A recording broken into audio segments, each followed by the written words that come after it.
Look, I know how this sounds. I know what you're thinking right now. But I need you to hear me out, because what I'm about to tell you is true. Every word of it. And by the end, you'll understand why I can't sleep anymore. Why I barricade my door every night. Why I'm writing this down before it's too late. It started 3 weeks after we buried my Uncle William. I was cleaning out his cabin up near Bemidji, sorting through decades of accumulated stuff, when I found them. There was a loose floorboard in the bedroom, and underneath it was a metal lockbox. Inside that box were dozens of USB drives, each one labeled with a date and the word Testament written in my uncle's shaky handwriting. The last recording was dated 1 week before he died. Here's the thing about Uncle William. He wasn't the kind of man who scared easy. He did 2 tours in Vietnam, came back with medals he kept in a drawer and never looked at, and spent 30 years working as a game warden in the Chippewa National Forest. He'd faced down charging bears, cornered poachers with rifles, and walked through woods so deep and dark that most people wouldn't go there in broad daylight. Nothing rattled him. Nothing. Except once. I was 12 years old, staying at his cabin for the summer. We were fishing on the dock when I noticed the scar. It ran from his collarbone down his left side to his hip. Thick and raised and angry looking even after all those years. 3 parallel lines like something with claws had tried to gut him. When I asked him about it, his whole body went stiff. His hand moved to his chest, touching the scar through his shirt like he could still feel whatever had made it. Then he looked at me with eyes that I'd never seen before. He looked terrified. "Don't ever go into the pines after dark," he said. His voice was barely a whisper. "Not alone. Not with friends. Not ever. You understand me?" I nodded, too scared by his reaction to ask any more questions. And that was it.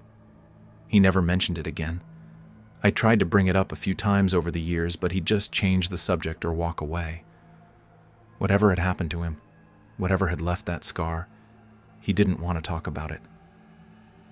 But now he was gone, and I was sitting on the floor of his cabin with my laptop and dozens of audio files that might finally give me answers. I plugged in the first USB drive, the one dated earliest, and opened the file. My cursor hovered over the play button for a long moment. Part of me didn't want to know. Part of me wanted to throw the whole box in the lake and forget I'd ever found it, but I clicked play anyway. There was a moment of silence first. Then I heard him clear his throat. His voice came through my speakers, tired and older than I remembered, like a man who'd been carrying something heavy for way too long. "My name is William Henry Volkov. Today is March 8th, 2019. I'm recording this because I need to get it out before it's too late. Before it comes back. And it will come back. It always does. This is the story my father told me when I turned 18. The real story. The one about what happened in the winter of 1967, out in the National Forest. The story about how my Uncle Mikhail died and how my dad barely made it out alive. I didn't believe him at first. Thought maybe he was losing it, you know?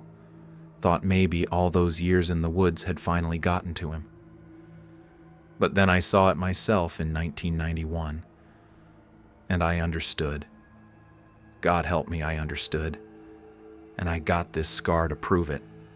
Some things don't die. Some things just keep hunting. And I think I know why now. I think I finally understand what it wants." He paused. I heard liquid pouring, probably whiskey from the sound of it. He took a drink and continued. "Let me tell you what my father told me, exactly the way he said it. Don't want to change anything. Don't want to soften it. You need to hear it raw. It was February of 1967. My dad, Daniel, was 26. His brother Mikhail was 23. They grew up right here in Bemidji, sons of Russian immigrants who came over after the war. Their old man taught them everything about survival. How to hunt, how to trap, how to read the woods. It's what kept the family fed when money was tight, which was most of the time back then. That winter was brutal. I'm talking 30 below zero for weeks straight. The kind of cold that kills you in minutes if you're not careful. And the wolves, they were desperate, starving, coming closer to town than anyone had seen in living memory. So the state put out a bounty, $75 per wolf pelt. That was serious money in those days. Enough to make risking your neck worth it. I found myself leaning closer to the laptop, my uncle's voice pulling me in like he was right there in the room with me. So Dad and Uncle Mikhail spent their nights in the forest. They'd check their trap lines, hunt, do whatever it took to bring in pelts. They knew those woods like the back of their hands. Every game trail, every creek, every hollow where animals like to den up. They'd been going out there since they were kids. Never had any trouble. Never felt unsafe. But Dad told me something important. He said there was one section they always avoided. A thick stand of white pines about 15 miles northeast of town, near Morrison Creek. The old-timers called it the Deep Pine. Said animals avoided it. Said traps set there would be empty or destroyed. Said people who went in there sometimes didn't come out. But Dad and Mikhail, they were young and didn't believe in superstitions. They figured the old folks were just trying to scare them, keep the good hunting spots for themselves. My uncle's voice got quieter, more serious. That all changed on February 11th, 1967. They were out checking traps along Morrison Creek, about a half-mile from the Deep Pine. Middle of the night, maybe 2 in the morning. Clear sky, full moon, so they had decent visibility. Temperature was dropping fast, and they were just about ready to pack it in and head back to the truck when they heard it. This sound. My father said it was like nothing he'd ever heard before or since. Not a wolf howl, not a bear growl, not anything that should exist in nature. He described it as metal scraping on bone, but wet somehow, choking, like something was trying to breathe and scream at the same time. And it echoed through the trees in a way that made it impossible to tell where it was coming from. The recording continued, and I sat frozen on that floor, listening as my uncle's voice described what came next. How Uncle Mikhail had grabbed his father's arm, his face gone pale even in the moonlight. How he'd said they needed to leave right now. That sound wasn't natural. Something was wrong. And how that's when they saw the blood. Not just drops. Not a trail from a wounded animal. This was different. It started as a few spots on the snow, dark and fresh. Then it became streaks, wide ones, like someone had dragged something heavy through the powder. Then pools of it, so much blood that it had melted through the top layer of snow and frozen underneath, creating dark ice patches that gleamed in the moonlight. The blood trail led toward the Deep Pine. My grandfather didn't want to follow it, but something about it pulled at him. He told my uncle years later that it felt wrong, like his body was trying to warn him, screaming at him to turn around. But his mind kept pushing him forward. He needed to know what had left that much blood, needed to see if someone was hurt and needed help. Uncle Mikhail argued with him, said whatever made that sound, whatever left that blood, they should report it to the rangers and let them handle it. But my grandfather had his rifle that could drop a moose at 300 yards. Uncle Mikhail had a shotgun loaded with slugs. They were armed. They were experienced hunters. They'd be fine. That's what my grandfather told him. That's what he told himself. So they followed the blood into the Deep Pine, and my uncle's voice described how the forest changed the moment they crossed into that section. The trees grew thicker, older, their trunks wider than a man could wrap his arms around. The moonlight barely penetrated the canopy, even with most of the leaves gone for winter. Their flashlights cut weak beams through the darkness, catching on the blood that painted the snow in thick, deliberate strokes. Not splattered like you'd expect from an animal running and bleeding out. Not sprayed like from a severed artery. It was poured in lines, almost like someone had walked along dragging a bucket of it, making sure anyone who found it would follow. They walked for maybe 15 minutes, the temperature dropping with every step, their breath coming out in thick clouds. That's when they started finding the pieces. At first it was just fur, patches of gray wolf fur stuck to the tree bark, some with chunks of skin still attached, frozen solid. Then they found a leg, just a leg, torn clean off at the shoulder joint, standing upright in the snow like someone had planted it there. The bone was splintered and jagged, spiral fractures that showed it had been twisted with tremendous force until the whole thing came free. Uncle Mikhail stopped dead in his tracks. He grabbed my grandfather's shoulder hard enough to bruise and said they needed to turn back right now. This wasn't an animal attack. This was something else. But my grandfather kept walking. He couldn't explain it then, and couldn't explain it later when he told the story.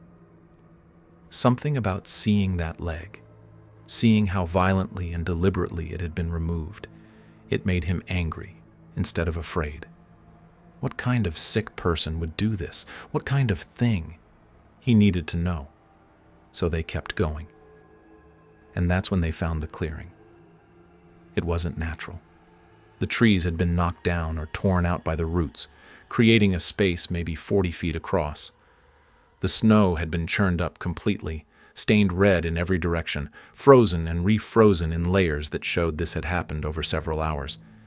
And in the center of it all were the wolves. 6 of them, my uncle's voice said. Maybe 7. It was hard to tell, because they'd been ripped into so many pieces, heads separated from bodies and placed on stumps like trophies, rib cages cracked open and hollowed out, the organs missing, legs pulled off and arranged in a circle around the perimeter of the clearing, pointing inward like arrows. And the worst part, the part that made my grandfather's hands start shaking, was that some of the pieces had been woven together, intestines braided and hung between trees like garland, strips of hide tied in knots, bones stacked in small pyramids. This wasn't an animal killing for food. This wasn't even a territorial thing. This was art. Deliberate, intentional, creative. Something had spent hours out here in the freezing cold arranging these bodies, making something. And my grandfather said that realization, understanding that whatever did this had intelligence and purpose, that was when the real fear kicked in. Uncle Mikhail was already backing away, his shotgun raised, sweeping it across the tree line. He was saying they had to leave right now, but his voice was cracking and his hands were shaking. My grandfather agreed. They turned to head back the way they came, moving fast but trying not to run, trying not to show fear like you're supposed to do with predators. But that's when they heard the breathing. It wasn't normal breathing. It was multiple breaths happening at once, overlapping but out of sync, like 3 or 4 people all breathing together but at different rhythms. Too fast, then suddenly too slow. Wet and rattling like lungs full of fluid. The sound came from everywhere at once, echoing off the trees, making it impossible to locate the source. My grandfather spun around, bringing his rifle up, his flashlight beam sweeping across the clearing, and that's when he saw it for the first time. Just for a second, just a glimpse between the trees on the far side of the clearing. Something pale, taller than any man, standing perfectly still. And then it moved, darting behind a thick pine so fast that his flashlight couldn't track it. But he'd seen enough, seen the way its arms were too long, seen the way it moved, joints bending wrong like it had extra knees or elbows, seen something that wasn't human and wasn't animal. Uncle Mikhail screamed at him to run, and they ran. They crashed through the forest like their lives depended on it, because they did. My grandfather said he'd never moved so fast in his life, pure terror giving him speed he didn't know he had. Behind them, they could hear it following. But it wasn't running the way they were running. It was moving through the trees with this horrible efficiency. They could hear branches snapping, not like something was pushing through them, but like something was tearing them out of the way. Could hear that wet, overlapping breathing getting closer. The sound of it alone was enough to keep them moving even when their lungs were burning and their legs felt like they'd give out. Uncle Mikhail was younger and faster, and he pulled ahead by maybe 10 yards.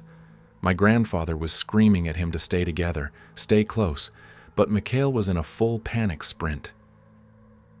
That's when my grandfather's boot caught on a root hidden under the snow and he went down hard.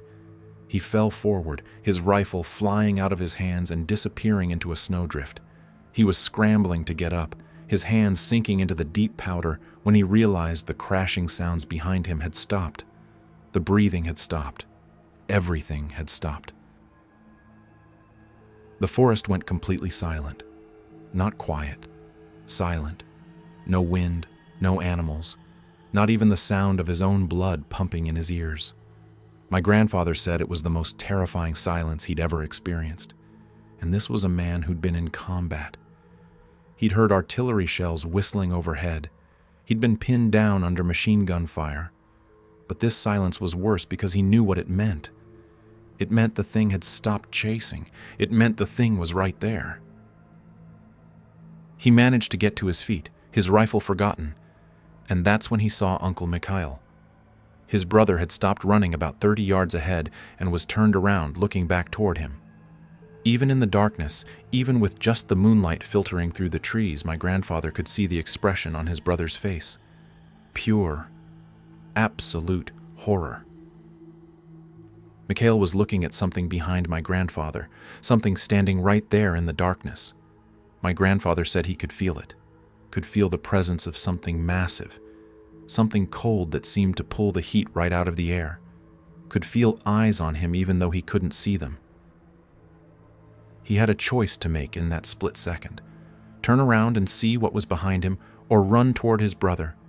Every instinct told him to look, told him he needed to see it, but he ran. He sprinted toward Mikhail, and as he did, he heard the thing behind him make that sound again. That metal scraping on bone sound, but louder now, angrier, like it was disappointed he hadn't turned around. Uncle Mikhail raised his shotgun and fired over my grandfather's shoulder. The blast was deafening in the cold night air, echoing through the trees like thunder. My grandfather didn't stop running, didn't look back, just kept pumping his legs through the snow. He reached Mikhail and they both ran together, side by side now, their flashlights bouncing wildly as they crashed through the undergrowth.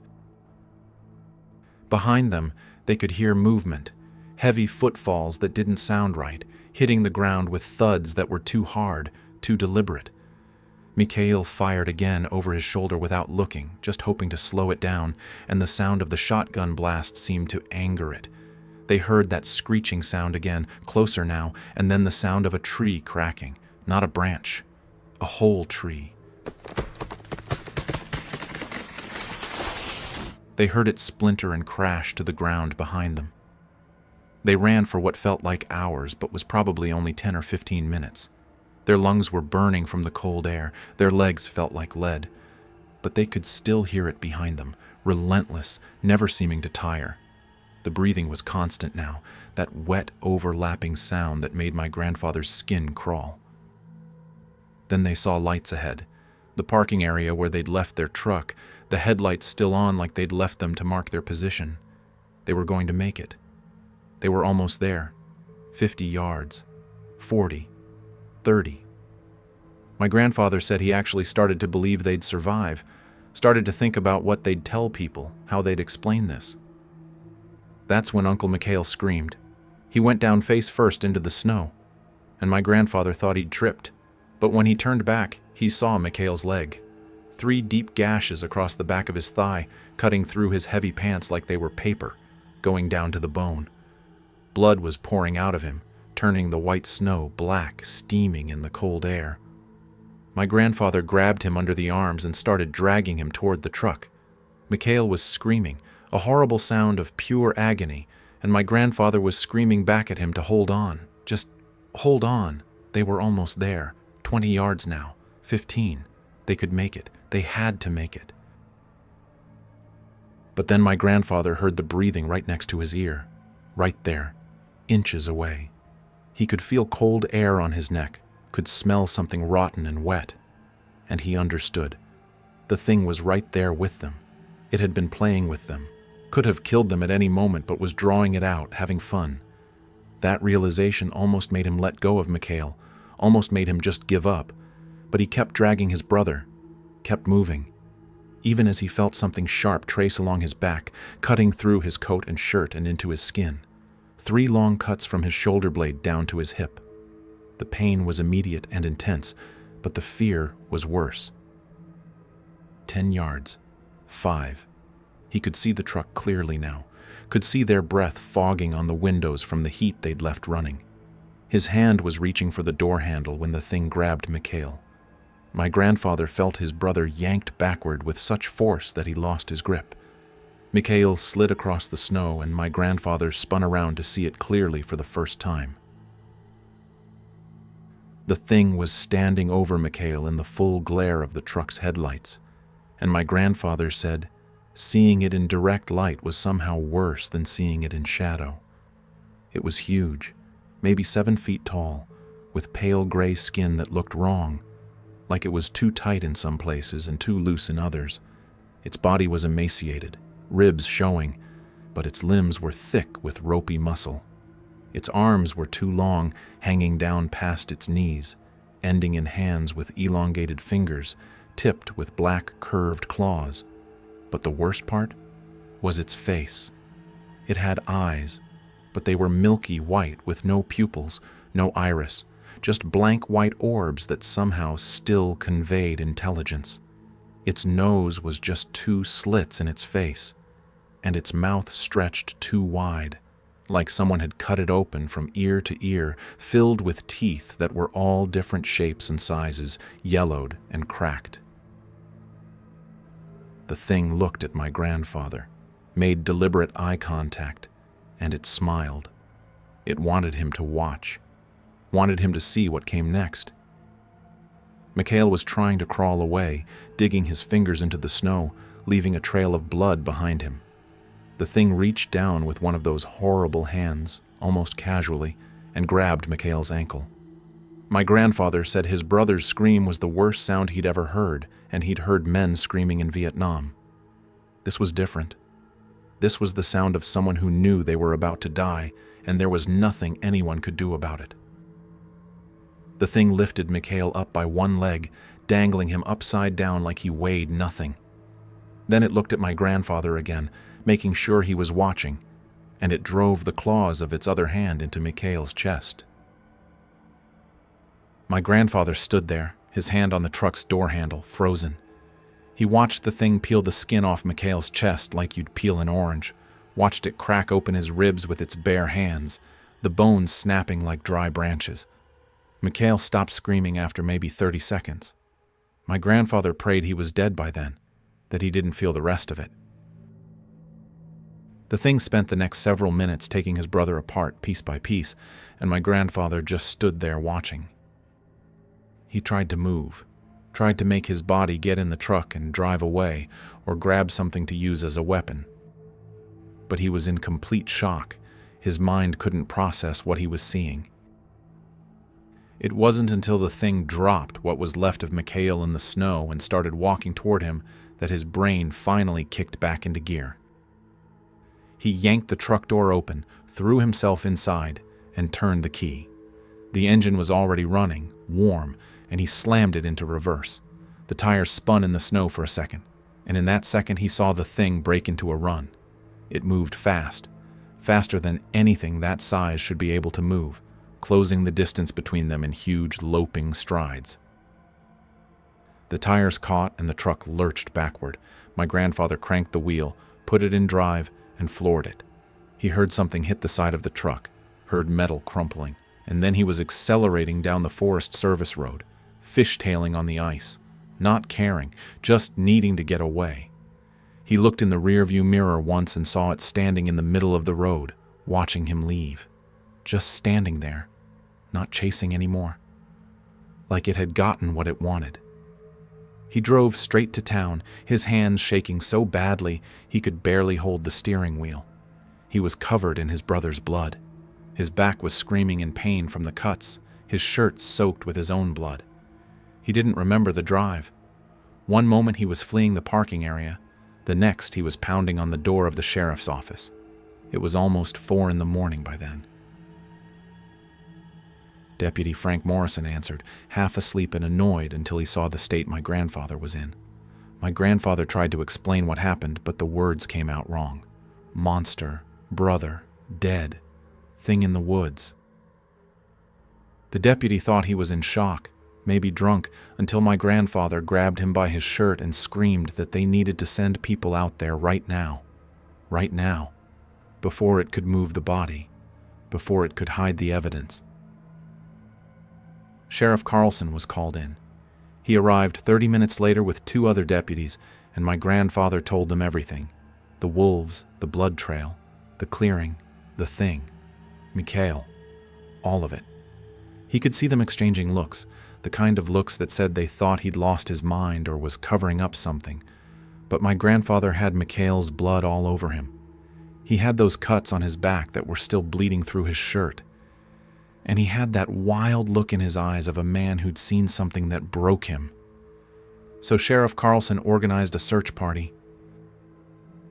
By the time the sun came up, there were 12 men heading into the forest, all of them armed. My grandfather led them back, though he was terrified the whole way. Terrified that thing would still be there. Terrified of what they'd find. When they reached the parking area, there was blood everywhere. Soaked into the snow, splattered on the trees, smeared on the side of the truck where the thing had hit it. But there was no body. Mikhail was gone. They followed the blood trail back through the deep pine, back to the clearing where the wolves had been. Those bodies were still there, still arranged in those horrible patterns. The men stood around looking at it, and nobody said a word for a full minute. What could you say? This wasn't natural. One of the deputies threw up. Another one started praying quietly. They took photographs, collected samples of the blood, made plaster casts of tracks they found. The tracks were the worst part, my uncle's voice said. They were almost human. 5 toes, a heel, an arch. But they were wrong. Too long, maybe 14 inches from heel to toe. The toes ended in deep puncture marks in the snow where claws had dug in, and the stride length between prints was over 6 feet. Whatever made these tracks was tall and could move fast. They searched for 3 days, brought in dogs, more volunteers, even called in some state police. The dogs wouldn't go into the deep pine. They'd get to the edge of that section and just stop, whining, pulling backward on their leads. The handler said they'd never seen anything like it. Animals have instincts about places, they said. The dogs knew something was wrong with that area. They never found Mikhail, never found any trace of where that thing had taken him. No drag marks, no blood trail leading away. It was like he'd just vanished. And my grandfather, he was questioned over and over again. What really happened? Had there been a fight between the brothers? Had he killed Mikhail and made up this story? The investigators were suspicious because the story was so bizarre, so impossible. But the evidence supported his account. The claw marks on Mikhail's leg that the doctors examined from the blood samples, they didn't match any known animal in North America. The cuts on my grandfather's back were the same, 3 parallel gashes that were clearly made by something with claws, and they were infected within days with bacteria the doctors couldn't identify. The wolf bodies in the clearing showed evidence of strength no human possessed. Bones broken that would require thousands of pounds of force. And there were the photographs, the arrangements, the patterns. A wildlife expert from the University of Minnesota was brought in. He spent 2 days examining the evidence and wrote a report that my uncle said he found years later in archived files. The expert concluded that an unknown predator was operating in the Chippewa National Forest, something that displayed problem-solving intelligence and tool-use capability. He recommended a full investigation and tracking operation, but that report was buried, filed away, and forgotten. Instead, the official ruling was that the Volkov brothers had been attacked by a bear, possibly one that had failed to hibernate properly due to illness or injury. Mikhail Volkov was declared dead, killed by wildlife, body unrecovered. The wolf kills were attributed to a pack of feral dogs that had since moved on or died. Case closed. My grandfather was sent home with antibiotics for his wounds and a referral to a psychiatrist for trauma counseling. But closing the case didn't make the thing go away. My uncle's voice got quieter here, more somber.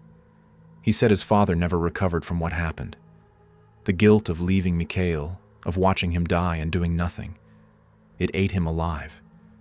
He started drinking heavily, woke up screaming most nights, yelling Mikhail's name, sometimes speaking Russian like he was a child again. He couldn't work, couldn't function. Within a year, his wife left him and moved to Duluth. My grandfather would visit, but William said those visits were hard. His father was a shell of the man he'd been, haunted and broken. The cuts on his back healed eventually, but they left those thick, raised scars, 3 parallel lines from shoulder to hip, a permanent reminder of what he'd seen, what he'd survived. My uncle paused the story here, and I heard him take a long drink. When he continued, his voice had changed. It was his voice now, not his father's story anymore. He made me promise something, made me swear on everything I held sacred that I'd never go into the Chippewa National Forest after dark, never go into the deep pine, never try to find that thing, never speak about it to anyone. I promised. I kept that promise for a while, but I was working as a game warden by then, had been for about 20 years, and I couldn't stop thinking about his story, couldn't stop wondering if it was real or if the trauma had twisted his memories into something worse than what actually happened. So in 1991, I broke my promise. I went looking for it. I sat up straighter, my full attention on the recording now. This was the part I'd been waiting for, the part that explained the scar I'd seen. It was October 23rd, 1991. I was 28 years old and thought I was invincible. I'd served in Vietnam, survived things that killed other men. I'd worked in the woods for years without incident. I figured if this thing was real, I could handle it, document it, prove my father wasn't crazy, maybe even kill it if I got the chance. So I went in alone against every protocol, with a rifle, a pistol, a camera, and way too much confidence. He laughed, but it was bitter. I was an idiot. I parked my truck at the same place my father had parked his 24 years earlier, hiked into the deep pine in broad daylight, found the clearing where the wolves had been. It was still there, though nature had reclaimed most of it, trees growing back. But I could still see where they'd been arranged. The soil was different there, darker. Nothing grew quite right. I spent the afternoon exploring, taking photographs, looking for any evidence, caves, dens, anything that might explain what this thing was or where it came from. I found nothing. As the sun started to set, I decided to head back. That's when I realized I'd gone farther than I thought, got turned around. The deep pine all looks the same, you know? Dense trees, no clear landmarks. By the time I admitted I was lost, it was getting dark. He paused again, and I could hear the tension in his voice even across all these years. I wasn't worried at first. I had my compass, my flashlight, my radio. I'd spent plenty of nights in the woods. But then my radio started acting strange, just static. Couldn't get any signal at all, like something was interfering. Then I noticed the sounds were wrong. No birds, no small animals rustling in the underbrush. Nothing but my own footsteps crunching through dead leaves. I'd been walking for maybe an hour when I found the deer. It was hanging from a tree branch, about 10 feet off the ground.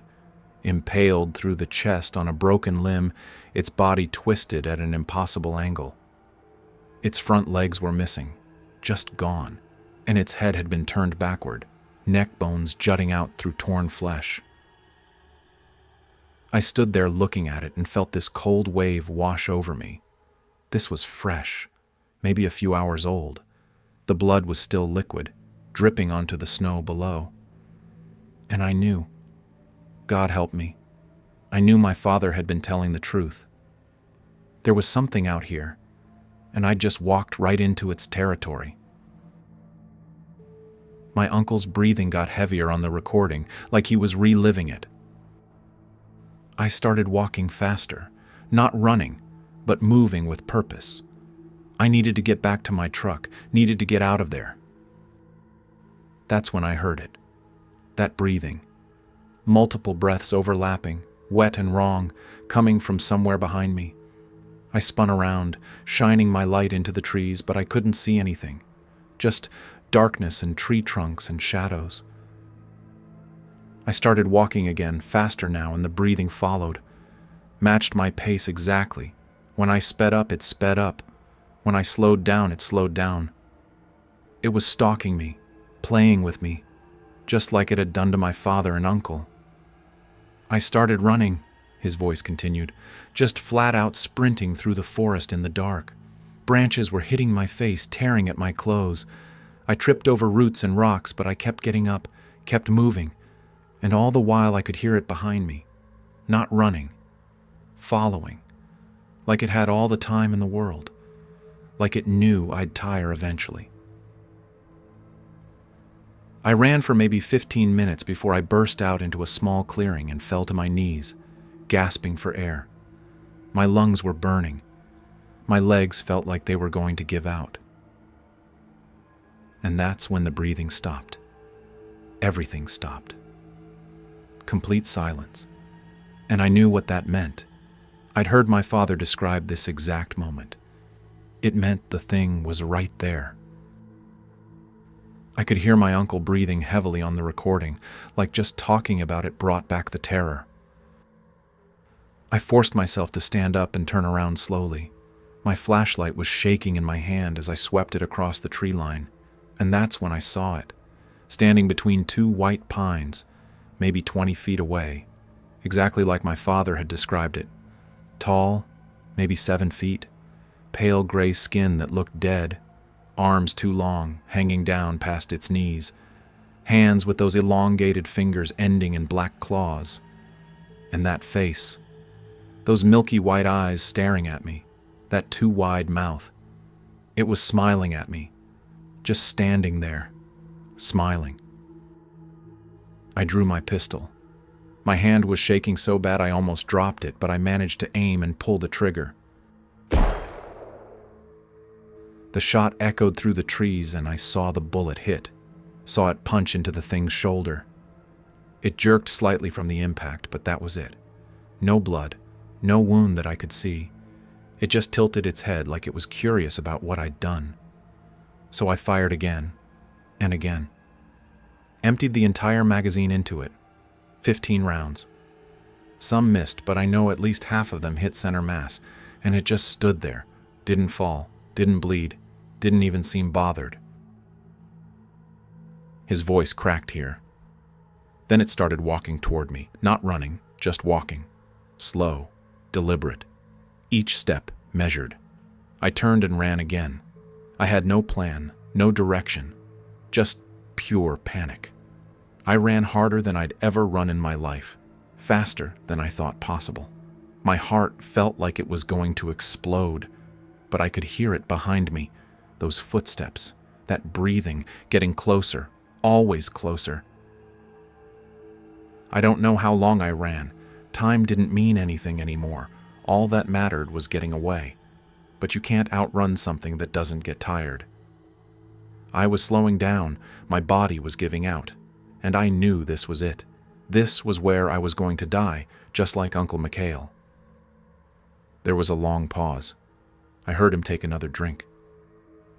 But then I saw lights ahead, real lights, warm and yellow, car headlights on a road. I pushed myself toward them using every last bit of energy I had. I was shouting for help, though I don't remember making the decision to yell. I crashed through the last line of trees and found myself on Highway 46, a paved road with a car pulled over and a couple standing next to it smoking cigarettes. They saw me come stumbling out of the woods and their faces went white. I collapsed right there on the asphalt. They rushed over, asking if I was okay, what happened, should they call an ambulance. I managed to gasp out one word: run. We needed to run. The thing was right behind me. But when we all looked back at the tree line, there was nothing there, just darkness and silence. My uncle's voice steadied a bit. That couple, Tom and Linda Pearson, they drove me to the hospital. I was treated for exhaustion, dehydration, lacerations all over my body from running through the forest. But I had 3 other wounds that couldn't be explained by branches or falls. 3 deep gashes running from my left collarbone down my side to my hip. The doctors said they looked like claw marks, but they couldn't identify what animal might have made them. The cuts were infected within hours with the same bacteria my father's wounds had shown. They kept me in the hospital for 4 days, pumping me full of antibiotics. I told the attending physician that something had chased me in the woods. When they pressed for details, I said it was probably a bear. They nodded and wrote it down. Nobody questioned it. He paused, and when he continued, his voice was different, harder. When I got out of the hospital, I went straight to my father's house, told him everything, and for the first time in 24 years, I saw relief on his face, because someone finally believed him. We talked for hours that day, trying to make sense of it. And that's when he told me something he'd never mentioned before. He said the night after Mikhail died, after the search parties had left, he went back to his apartment and found something on his doorstep. A small bundle wrapped in cloth. Inside was Mikhail's wedding ring. The thing had left it there. My father said that's when he understood. This wasn't just an animal. It was intelligent. It could track him. It knew where he lived, and it was sending him a message. It could have killed him that night in the forest, but it chose not to. It chose to let him live with the guilt, with the knowledge that it was out there, that it could come for him whenever it wanted. I felt a chill run down my spine listening to this. After my encounter, I transferred to a different district, worked up north as far from the Chippewa National Forest as I could get. Thought if I stayed away, it would forget about me. For years, nothing happened. I started to relax, started to think maybe it had moved on. Then in 2009, my father died. I came back to Bemidji for the funeral. The night after we buried him, I was staying at this cabin. I was on the porch having a drink, thinking about Dad, about everything he'd been through. And I heard it, that breathing, coming from the tree line about 50 yards away. I grabbed my rifle and yelled at it to show itself, but it didn't come closer, just stayed there in the trees, breathing, watching. After about 10 minutes, it stopped, just went silent, and I knew it had left. But the message was clear. It knew I was back. It remembered me. His voice dropped to almost a whisper. It started happening regularly after that. Once a month, sometimes twice.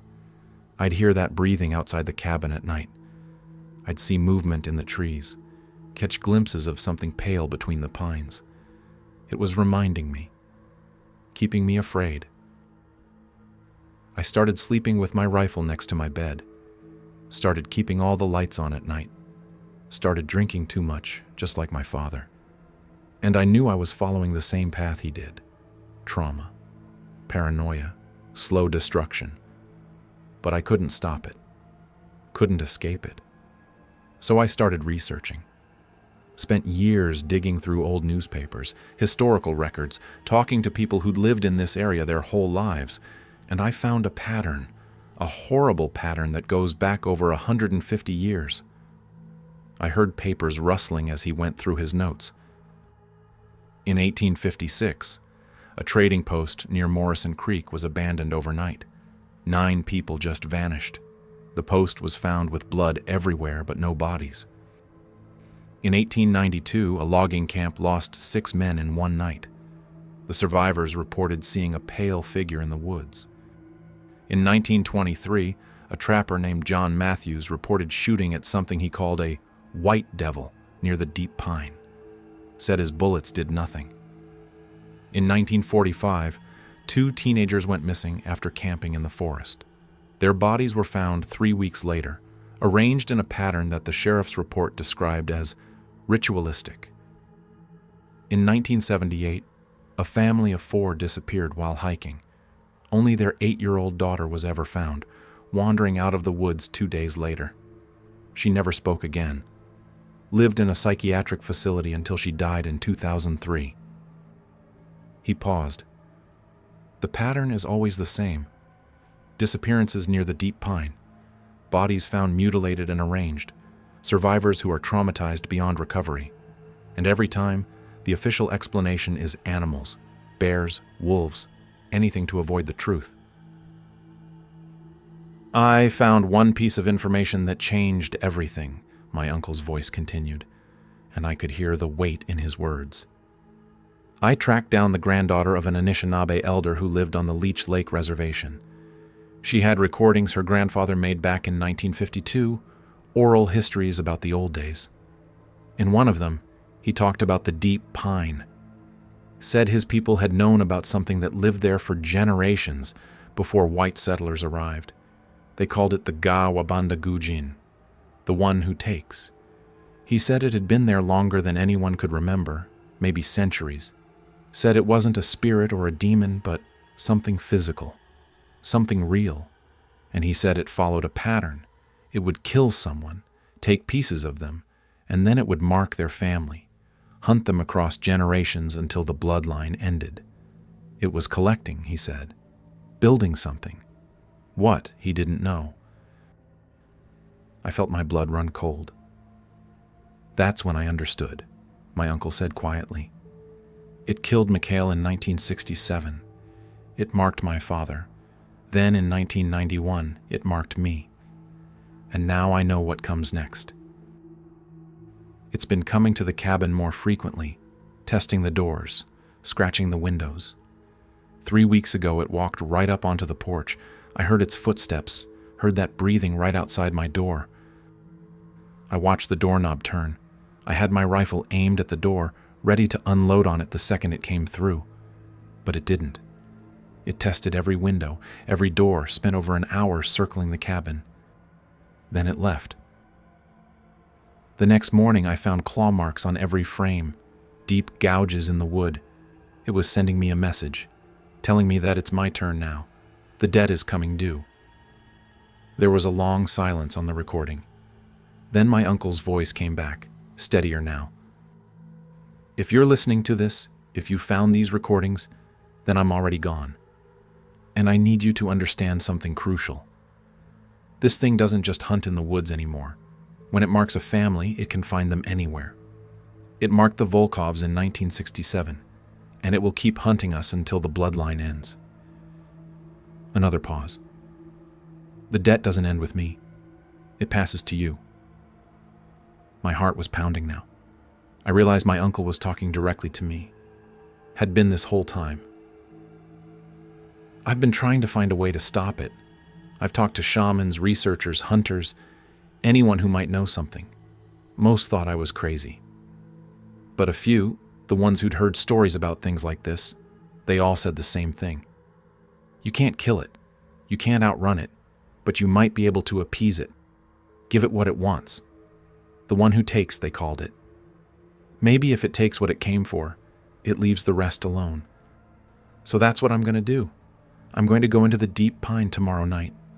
I'm going to walk right to that clearing where it all started, and I'm going to let it take me. Maybe if I give myself willingly, if I don't run, if I let it finish what it started with my family, maybe the debt ends with me. I heard him take a shaky breath. I don't know if this will work, but I have to try. I can't let this thing hunt you the way it hunted my father and me. So I'm making this choice. I'm ending it. If you're listening to this, it means I'm gone. Don't go looking for me. Don't try to find what's left. Go as far as you can. Change your name if you have to. And for God's sake, stay away from the Chippewa National Forest. Stay away from the deep pine. If you never go there, if you never acknowledge it, maybe it will forget about you. Maybe it will think the bloodline ended with me. The recording went quiet for a moment. Then my uncle spoke one last time. his voice breaking. "I'm sorry I have to leave you with this knowledge. Sorry you had to find out this way. But you needed to know the truth, needed to understand what's out there. And if you ever hear that breathing, if you ever see something pale between the trees, don't investigate. Don't try to understand it. Just run. Run as far and as fast as you can. I love you. I'm sorry. And I hope to God my sacrifice is enough." The recording ended. I sat there in the silence of the cabin, tears streaming down my face, my uncle's words echoing in my head. I looked at the date on the file, March 15th, 2019. My uncle had been found dead on March 16th. They said it was an animal attack. His body had been found in the deep pine, in a clearing that matched the description from my grandfather's story. What was left of him, anyway. The sheriff's report said it looked like a bear had gotten him, though they couldn't explain the patterns, couldn't explain why pieces of him had been arranged in specific ways. They ruled it death by wildlife and closed the case. But now I knew the truth. My uncle had walked into those woods deliberately, had given himself to that thing, hoping it would satisfy whatever debt he thought we owed. And for 4 years I thought maybe it had worked. I moved on with my life, got married, had a son, named him Daniel. Never told my wife about any of this. Never went back to Bemidji. Never spoke about the Volkovs or the deep pine or any of it.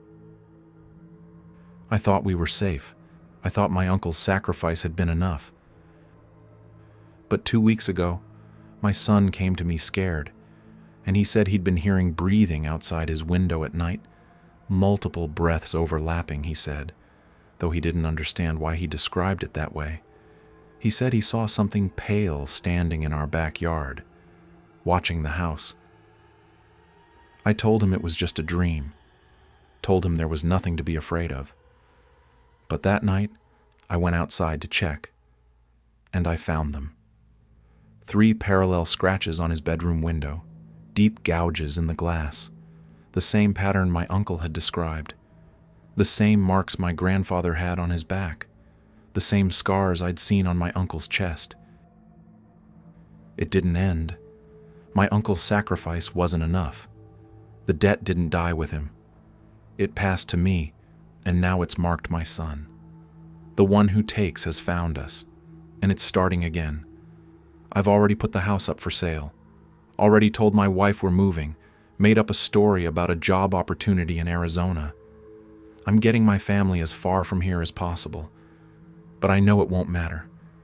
Distance didn't save my grandfather, it didn't save my uncle, and it won't save me.